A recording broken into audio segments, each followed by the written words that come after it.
Hey guys, Full of Beans here, and I've got something kind of special for you today.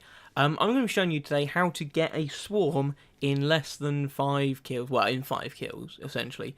Um, Now, the reason I'm showing you this is not to show off and say, hey, look, I can get a swarm in 5 kills, but it's to kind of show some of you guys who are perhaps not the best players in the world that getting some of the higher kill streaks is actually quite easy, as long as you play in the right manner. Now, essentially, what you're going to want to do to make sure that you can do this, to make this possible, is cap as much stuff as you can. It's easiest in domination, I find, and essentially, you're gonna, as long as you can push the spawn and maybe you're running with a team and you're aware.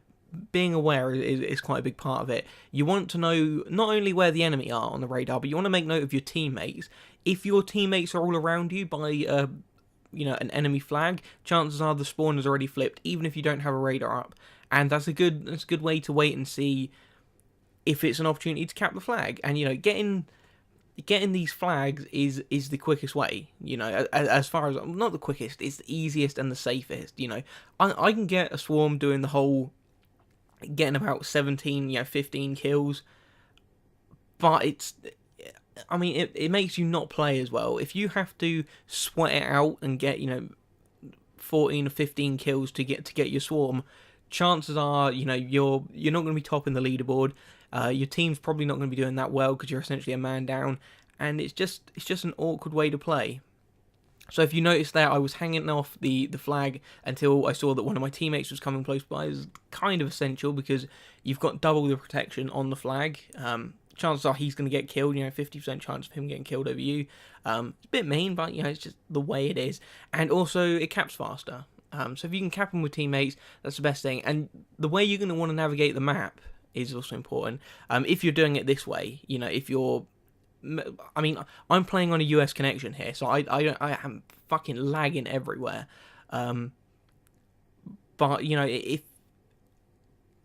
you may want to avoid the enemy as much as possible and only kill the people you need to, and essentially try and be in the spawn most of the time, but don't try and take on 6 people at once just because you've got a VSAT up, because it's not the best thing, and running VSAT is almost essential for this, because as you get closer and closer to the swarm, knowing where the enemy is pretty much vital, especially if you're doing this, because once you've got the VSAT, you can guarantee that you've got an easy flag cap. There's nothing difficult about capping these flags when you know that the whole team is on the other side of the map. Now, the middle kill streak between the swarm and VSAT isn't...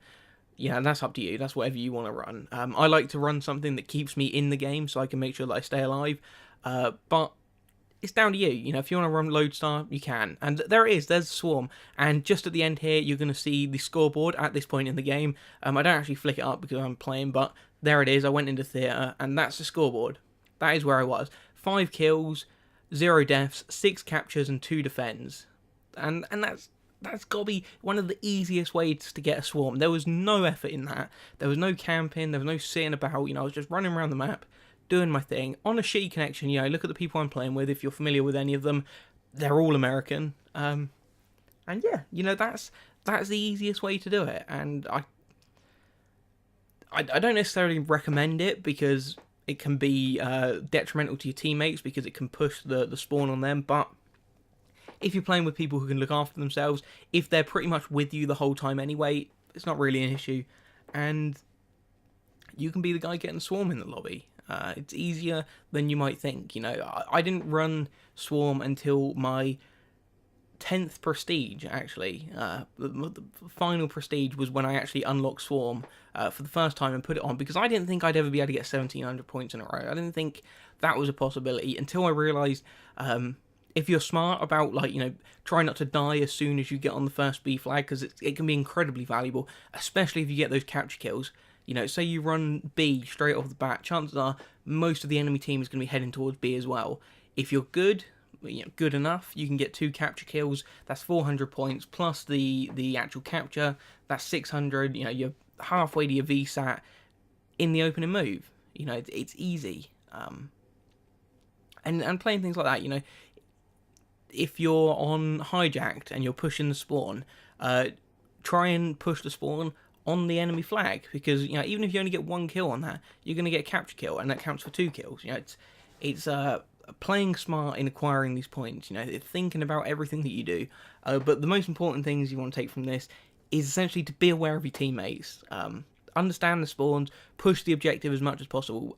Black Ops 2 is a game where it's a game like any other. It's a game unlike any other COD. In this one, holding 2 flags isn't really essential. In the other CODs, you'd want to hold A and B and trap them at C. In this, you don't really have to do that. You can do it, but I find it gets me killed a lot, because if I'm holding a position, they tend to know where I am fairly fast. But if I push the spawn, they don't. I can come at people all from any side of the map. I'm rambling on a bit here, and it's much longer than I actually wanted to make the video. But yeah, I hope you enjoyed the video, and I'll see you guys later. I hope you get some swarms. Beans went 14-5 and got a swarm. Like, okay. 7 caps, oh my god. 7 captures. Crazy, that's what I'm saying. Yes.